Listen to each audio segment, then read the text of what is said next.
In this video, we're shining the spotlight on the greatest positional chess player, Anatoly Karpov, with 5 fantastic games in one of his favorite openings, the Nimzo-Indian Defense. The first opponent is the best to never become world champion Viktor Korchnoi, and he starts c4.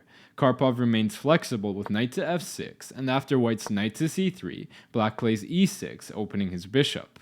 Then white plays d4, taking a dominant hold over the center, to which Karpov replies bishop to b4, the Nimzo-Indian defense. By pinning white's knight to the king, black prevents white from playing e4, and also plans to give white doubled pawns at some point by capturing the knight. White has several good moves here, and in this case he plays e3, prioritizing kingside development. After black castles, white places his bishop on d3 before black strikes with c5.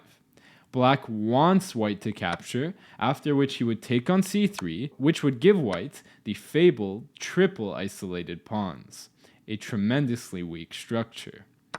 White doesn't want this, pushing his pawn forward instead to gain central space. It's possible white may have overextended here, and Karpov pounces with b5, undermining white's advanced d-pawn. Black's bishop is also doing a wonderful job at weakening white's control over the center, so it's very difficult for him to hold on to his pawn. In light of this, he takes on e6, and after black recaptures with the f-pawn, opening up his rook, white takes on b5, going up a pawn, but in compensation, black has a lead in development. Black plays a6, offering another pawn to extend this lead in development, and white wisely declines the offer, bringing his knight to e2 to support his other knight while preparing to castle as soon as possible. Having slowly but surely dismantled white's center, Karpov pushes d5, building a strong center of his own. White castles, and black's e5 establishes a potent pawn trifecta. After white's a3 hitting black's bishop, black takes on b5, opening his rook that now pins the pawn to the white rook behind it, which means the bishop is no longer threatened. White recaptures the pawn with his bishop, and black, proceeding on the side of caution with the superficially attacked bishop, takes white's knight. Either recapture is fine, but white chooses to go with the pawn, creating an open b-file which his rook will soon occupy. Karpov develops his bishop to a6, attacking white's active bishop, before white shifts his rook to the open b-file to protect it. Black's queen jumps into the action on d6, aiming to support her knight's development, and white challenges black's center with the explosive c4. Black pushes his pawn, gaining space, while looking to get a passed pawn. White decides to maintain the tension as his knight hops to g3, with plans of moving further forward. Black's final minor piece is activated with knight to c6, and white pushes a4, advancing his outside passed pawn, while opening a square for his bishop's development. Karpov immediately blockades the a-pawn with knight to a5, which also builds up pressure on white's c4 pawn. White lifts his queen to d3 defending, while also blockading black's pawn, and black shifts his queen to e6, adding an attacker to c4. White finally takes on d4, and black, seeing that white's bishop can move to a3 to attack his c-pawn, recaptures with the c-pawn, getting it out of potential danger. This does, however, allow white to push his pawn while opening a battery aimed at black's bishop. Black quickly slides his rook over to get in front of white's passed pawn, and while white could defend it with a move like bishop to a3, he chooses to play f4, undermining black's central pawn chain. Karpov takes the pawn on c5, equalizing material, before white takes the bishop on a6. Black recaptures with the queen, leading to an exchange of queens, before white's bishop dashes to a3 to attack the white rook. Black still needs to keep an eye on his pawn, so the rook shifts to d5, and white jumps his knight to f5, threatening knight e7 with a fork on the king and the rook. Black's best defense is king to f7, which is what he plays, getting out of the fork, and white takes on e5, loosening the black d4 pawn. After black recaptures, white jumps his rook to b5, offering an exchange of rooks. But were they to be exchanged, white's pawn would get one step closer to promotion. So black instead jumps his knight out of harm's way to c4. Still, this gives up control of b7, allowing white's rook to jump there with check. Now I won't lie to you, Karpov might be in some trouble here, but he remains resilient as his king marches forward to e6. White takes the pawn on d4 with check, and the king advances to d5 with a counterattack. White's knight moves to f3, hitting black's rook, but white's bishop is still hanging, so black takes it with his knight. White takes the rook, and after the black king recaptures, white gives a check on e7. After the king dodges, white takes the pawn on g7. What's happened is white just got 2 pawns and a rook for black's 2 knights. But let me tell you, there's nothing more agonizing than facing off against 2 tricky knights. Now, in this position, black just can't take the pawn on a4 yet, because rook to f4 would be a skewer. And even if the black knight were to try to block that, white would take it before skewering again with the other rook. Going back, instead of this, Karpov activates his knight from the rim to c4, and after white checks with rook to f4, black centralizes his other knight in order to block the check. White checks with rook to d7, and black's king marches to e3, asking white's king to sit with him for a cup of tea. White's rook to f3 checks again, and black stays nearby with king to e2. Now white's best plan here would be to minimize the movement of black's knights, and he could do that with, let's say, rook to e7, pinning the knight to the king. Instead of this, white takes the pawn on h7, and things begin to get dangerous for white. Karpov hops his knight to d2, attacking the rook on f3, who runs to a3, defending his a-pawn. Then black plays rook to c6, threatening rook to c1 checkmate. And this is incredibly hard to defend. h3, for example, would weaken the g3 square, and a checkmate in 4 would follow, starting with rook to c1 check. After the king would dodge, knight to f1 check would follow, and either square the king would move to, knight f to g3 discovered check would be next, which would force the king back to h2, after which rook to h1 would be checkmate. Going back, white's best bet here would be g3, but things would get complicated after knight to f3 check, which would push the king to g2. Black would follow with knight e1 check, and the king should never go to h3 because of the knight fork on g5, so the king would have to go back to the back rank. Going to g1 would just lead to a repetition of moves, and going to h1 would allow black's king onto f1, trapping the white king in the corner. There are several variations here, but the idea is that they all pretty much lead to draws.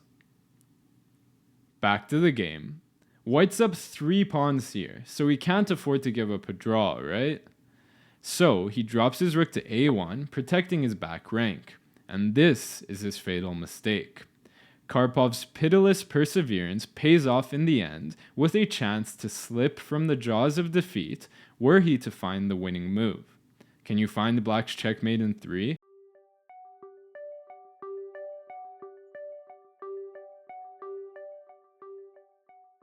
The key to this checkmate is black's king, who cuts off the white king's escape towards the center of the board. Karpov takes full advantage of this, and the move he plays to start the checkmate is the brilliant knight f3 check. This is one of those moves where white most certainly fell back in his chair in utter disbelief, and at this point, he resigns the game. Were his king to dodge the check, then knight f2 would be an immediate checkmate. Otherwise, taking the knight would open up the g-file, allowing black's rook to swing over to g6 with check. After king to h1, knight f2 would be a beautiful checkmate. The second opponent is Grandmaster Yuri Yakovich, and he meets the Nimzo-Indian Defense with queen c2, planning to recapture his knight with his queen to avoid doubled pawns. Karpov castles his king to safety, and after white develops his knight to f3, black plays c5, trying to exchange a flank pawn for a valuable central pawn. White plays a3, asking the question to black's bishop, who captures the knight before white recaptures with the queen. Then black takes on d4, luring the queen to d4, where it becomes a target for black's knight, who is able to develop with a punch. Then white's queen slides all the way over to h4, and black strikes in the center with d5, opening up his pieces. After white takes the pawn, black centralizes his queen by recapturing, before white brings his bishop to g5, threatening to win a pawn by taking twice on f6. Karpov retreats the knight to d7, where it could later reroute towards the queenside, and white plays e5, hitting the black queen while opening up his bishop. Black's queen to b3 hits the white pawn, so white shifts his rook over a square to defend it. Black persists with queen c2 hitting the rook, and white doesn't want to move the rook since it would give up defense of the pawn. So he drops his knight to d2 to defend it. Now black has a long-winded idea here to move his rook to d8, then later capture the knight, which would remove the defense of the rook on b1. But for now, his knight would be in the way of the rook, and white's bishop is looking at the d8 square. So, to prepare his idea, he needs to move his own knight and get rid of that bishop. He starts with knight c5, which also pressures white's center. White follows with b4 hitting the knight, but black ignores this, countering with f6 to hit white's bishop. After white takes the knight, black takes the bishop, and white recaptures with the queen going up a pawn. This material deficit is no problem for Karpov since all he sees is a weak king, and he slides his rook over to d8, completing his plan to make full use of the open d-file with the threat of taking the knight to remove the defense of the rook. White meets this in the best way possible, rook d1 getting his rook out of danger, and black plays h6 hitting the queen. Now white's queen could stay along the diagonal to maintain an eye on the black rook, but it would be wiser to retreat her, which is what white does to keep guard of her king. With the rook no longer under attack, black is able to move his knight that was protecting it forward to e5. After white develops his bishop to e2, wanting to castle as soon as possible, black plays the only good move, knight d3 check. This move is so good because were the king to dodge the check, then black would play knight to b2, hitting the rook, who can't move because it's defending the knight. Going back, white's best choice is taking the knight with the bishop, which is what he plays, and black recaptures, eliminating a key defender of the weak light squares near the king. The queen is also under attack, so she drops to e2. Karpov follows with b6, opening the diagonal so that his bishop can take full control of these weakened light squares. Black's also threatening just to win back the pawn, so white first takes on b6, and black ignores this, bringing his bishop out to a6, where it peers the enemy queen. After white castles, black takes back the pawn to make sure his bishop is defended by the rook. Now white's in a complete bind here. His knight's in a pin, and black will soon double rooks on the d-file to pile up on the pinned piece. There's not much white can do here, as he hopelessly pushes e5.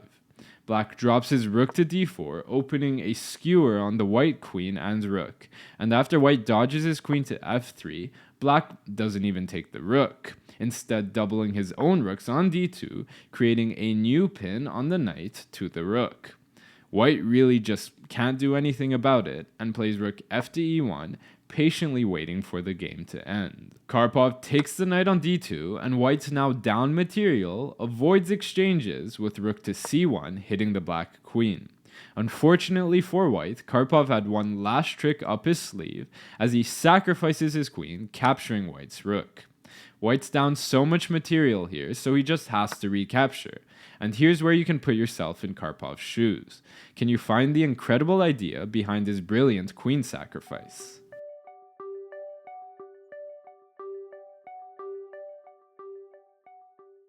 In this position, white is up material, but he has a major weakness, namely his back rank.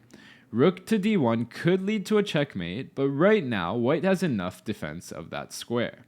Black has a way to increase his pressure on d1, however, and the move Karpov plays to do that is bishop to e2. This cuts off the queen's defense of d1 while also adding an attacker to it, meaning that even if white were to move his queen to b3, black would still be able to play rook to d1, eventually emerging up a full bishop after all the exchanges. Going back, White instead plays queen to c3, and black lifts the rook to d1 with check anyway. White blocks with the queen, and black takes the rook, keeping a pin on the queen to the king. After white takes the rook, black finishes the game up with rook d1, which would lead to the exact same situation of a full bishop advantage. So it's at this point that white decides he's had enough, resigning the game. The next opponent is Grandmaster Joel Lautier, and he also meets the Nimzo-Indian Defense with queen c2 defending his knight in order to avoid doubled pawns. Karpov castles, and white immediately plays a3, forcing the bishop's hand, who takes on c3 before white recaptures with the queen. With 2 pawns in the light squared bishop's way, black plays b6, opening another avenue for development. White's bishop to g5 not only pins black's knight, but gets out of the pawn chain, so that after black brings his bishop to b7, white can play e3, not trapping his own bishop. Black's d6, opening the square for his knight, is followed by f3, blunting the black bishop's diagonal. Black finishes development with knight to d7, and white replies bishop to d3. Karpov strikes with c5, hoping for a capture so that he could hop his knight forward. White doesn't budge, developing his own knight, and black slides his rook over to c8, with the likely opening of the c-file coming.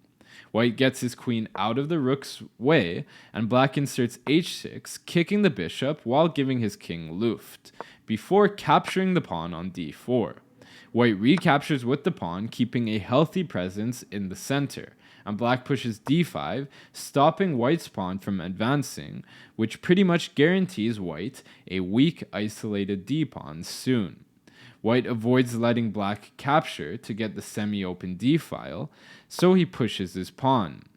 This exploits the pin on the b-pawn by white's queen to black's bishop, so black drops his bishop to get out of that pin, before white swoops his bishop to a6, hitting the black rook. Karpov lifts his rook to c7, only for white to drop his other bishop to g3, sniping the rook, who is now dangerously low on squares. But this is no problem, as black confidently chops the pawn on c5. White takes the rook, hitting the queen, who recaptures, and black's threatening queen to a5 with a fork on the king and the bishop. So white moves his queen to c3, blocking the check, while also pinning black's pawn to the queen. Black pushes e5, piling up pressure on white's puny center pawn.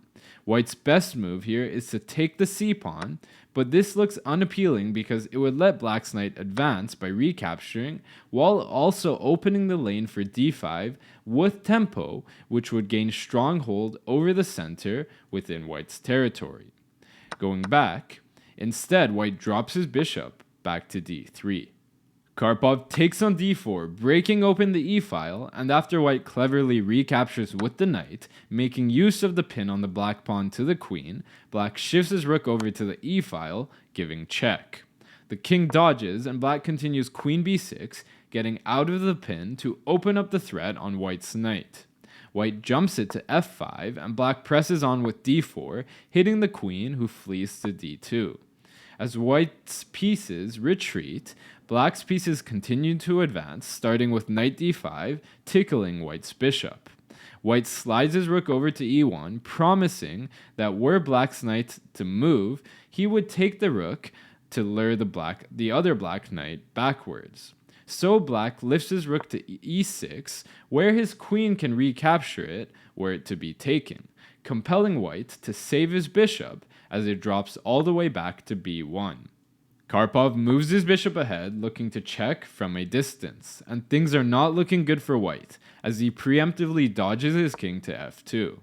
Black pushes his d-pawn, getting one step closer to opening a suffocating queen check on white's king, and white, with little idea on how to stop all of this, slides his rook over to f1, so that it's at least involved in the action. Black's explosive c4 comes with a check that pushes the white king into treacherous waters. At this point, the games become a king hunt, and Karpov's knight hops to h5, pushing the king to the rim. Black moves his other knight to g6, looking to keep the checks coming. White stops them for now with g3, but black keeps finding new ways, dropping his bishop to c8, where it peers the enemy king. White follows with rook to e4, overprotecting the f4 square from black's knights, and black plays queen c5, hitting the knight, who can't move because it would open all sorts of dangerous discovered checks possibilities by black's bishop. So white defends the knight with g4, giving up control of the f4 square. Karpov quickly jumps his knight there, and white pretty much has to take it. This opens the lane for black's rook to steal the second rank with rook to e2, hitting the queen, who swerves to c1. Then black takes the rook, and after the queen recaptures, black takes white's knight, changing his whole strategy in an instant.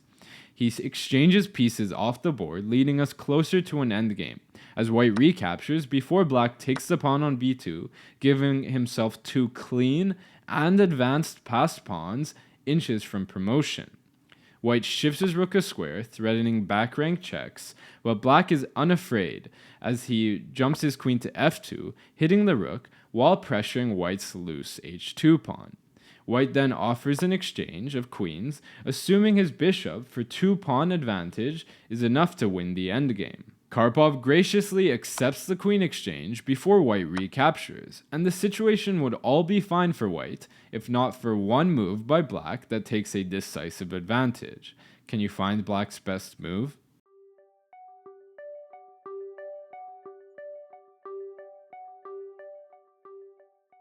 Black's two powerful passed pawns could prove challenging to stop by the two white pieces, but they would be impossible to stop by only one white piece. Karpov knows this, and the move he plays to win the game is the brilliant rook takes b1. White immediately resigns the game. If he doesn't take the rook, then black's just up 2 full pawns and will easily promote them to win the game. But even taking the rook is hopeless, because the pawns would just start marching, and no matter what the white rook would do to stop it, it just wouldn't be able to succeed. Black would end up with a queen for a rook, which would be more than enough to win this game. The penultimate opponent is Grandmaster Igor Efimov, and he meets the Nimzo-Indian Defense with e3, opening up his kingside pieces. Karpov continues b6, giving his bishop another direction for development, and white supports his pinned knight with the other one. Black fianchettos his bishop, and white plays a3, hitting the bishop, who, unable to double white's pawns anymore, returns to e7. White jumps his knight to f4, coordinating on d5 while opening his bishop, and after black castles, white develops his bishop, looking to castle as well. Black's d5 finally fights back in the center. White takes the pawn, and after black recaptures, white plays bishop to f3, with all of his minor pieces staring down black's pawn. Karpov pushes c6, securing his sturdy central pawn, and white castles. Black follows with bishop to d6, trying to relieve some of the pressure off of his center, and white doesn't react, playing b4, making it difficult for black to ever push his c-pawn, which could be considered a weakness, since at the moment no other black pawns can defend it. Black proceeds with his plan by taking the knight, and white recaptures with the pawn, fully opening up the e-file. Both sides quickly occupy the file with their rooks, and black initiates the exchange before white recaptures with the queen. Black advances a5, trying to create a weak pawn for white while getting an open a-file for his rook. But white says no to both of these by pushing his pawn. Still, Karpov is able to capture the pawn, getting rid of his weak c-pawn, and after white recaptures, black can use the vacated square to develop his final minor piece with knight to c6. Now black might play bishop a6 at some point in an attempt to remove the defender of the d4 pawn. So white plays rook to b1, defending his knight, while building up pressure on black's weak b6 pawn.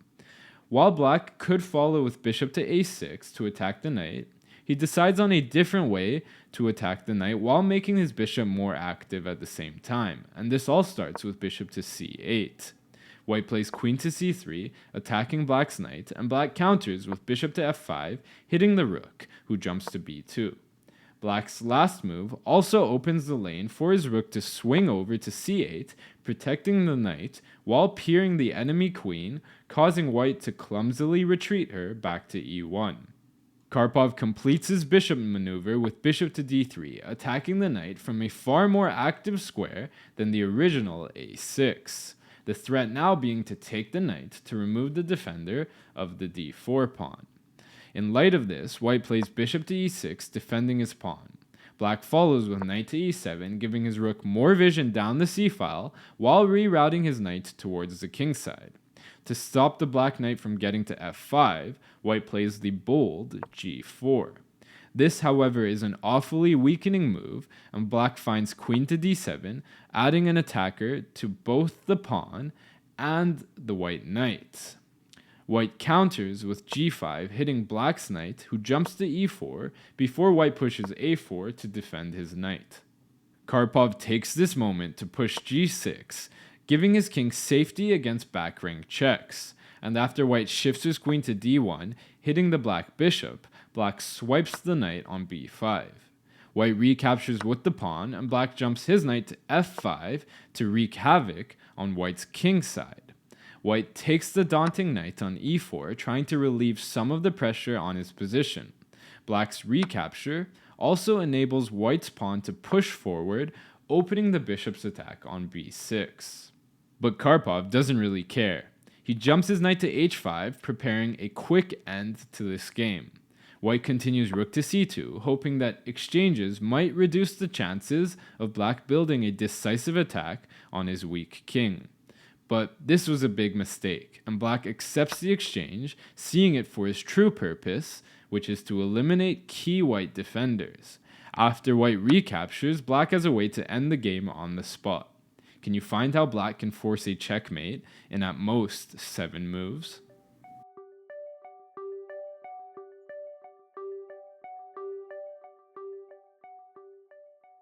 Black's knight is already in prime position, so all black needs to do is get his queen involved while also preventing the white king from escaping.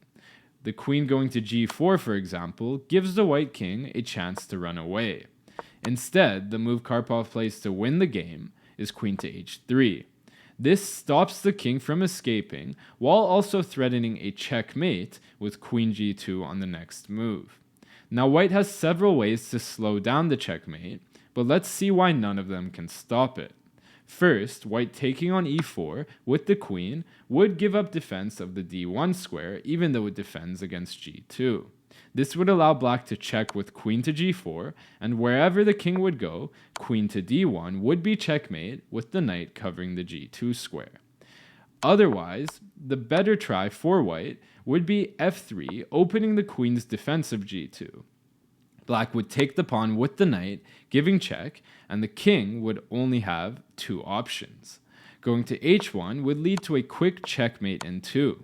So the king would be wiser to go the other way, but queen takes h2 would force him back to the back rank, and despite the queen hanging, queen h1 would lead to a checkmate instead, after king back to f2, queen to g1, king to e2, and queen to e1 checkmate. Going all the way back, the way for white to delay things the longest and force the checkmate in 7 would be queen to c8.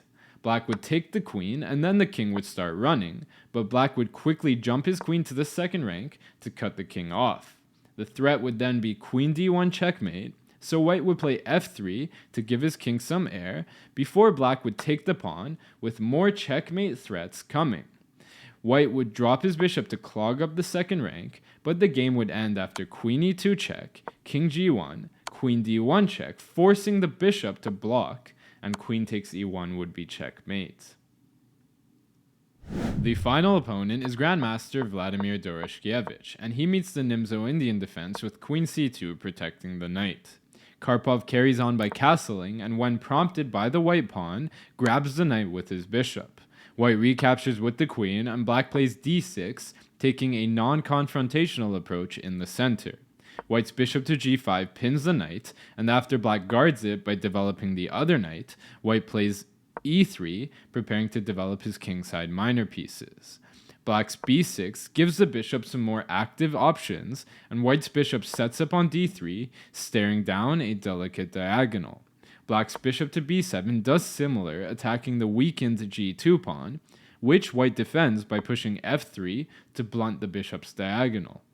Karpov breaks with c5, not minding a capture since he can activate his knight by recapturing. But after white develops his own knight to e2 instead, black slides his rook over to c8, preparing to open up the file by taking the pawn. White fights back with rook to c1, and black plays h6, kicking the bishop back to h4 before taking on d4 to get control of a semi-open c-file. Still, white is able to take back with the pawn, gaining good central control. Black chips away at the white center with b5, using his rook's pin on the pawn to the queen. White hangs on with b3, and black takes the pawn before white recaptures. Karpov targets the weak c-pawn with bishop to a6. Now the c-pawn is pinned, so black has ideas of taking on c4 before pushing d5 once the bishop would recapture. So white takes on f6, and while black doesn't have to recapture with the queen, he does in order to activate her. But this leaves the defense of the a5 square, and white jumps his queen to a5, hitting the bishop while getting out of the pin to prevent any of those threats.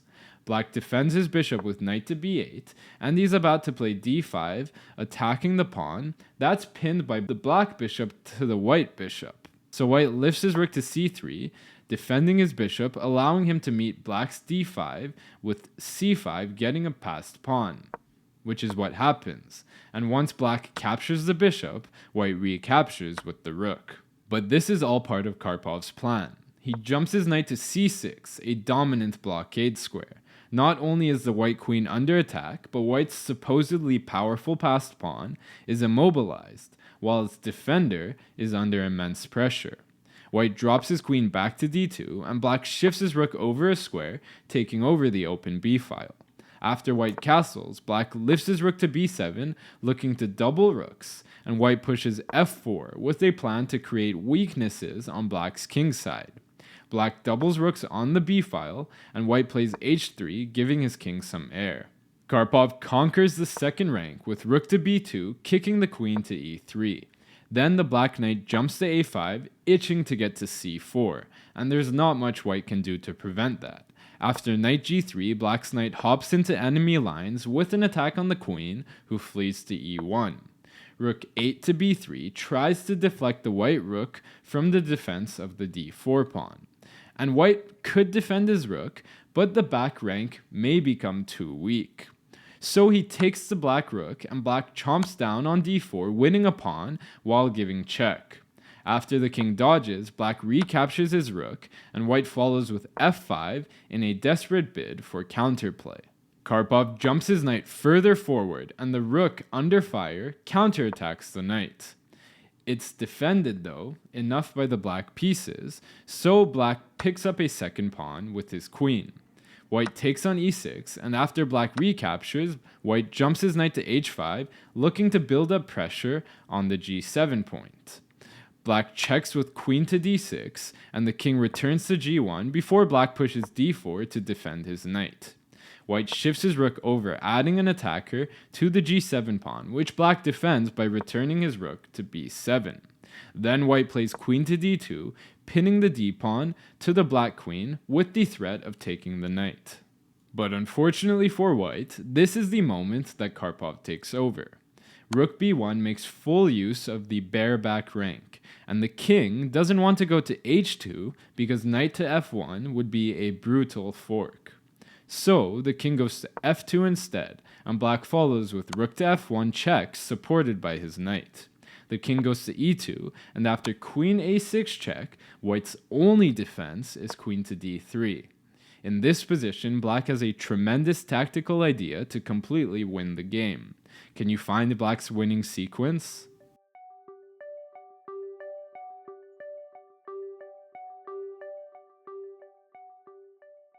Now black is up a couple pawns here, but he can win the game on the spot by noticing the fragility of the white queen's defense. All black has to do is deflect the king away from the defense, and the move to do that is either rook to f2 or rook to e1 check, which is what Karpov plays, prompting white to resign the game. the king must leave defense of the queen, meaning black would gain a decisive material advantage. And if the king tries to hang on to the queen, then black could win the game in multiple ways. Rook to d1 would skewer the king and queen, leading to the same result of winning the queen after the king would take it. Or, in this position, black even has queen to a5, which would lead to a quicker checkmate. I hope these games were both entertaining and instructive. Use my link in the description to buy a chess.com membership, and don't forget to like, comment, and subscribe for more chess content.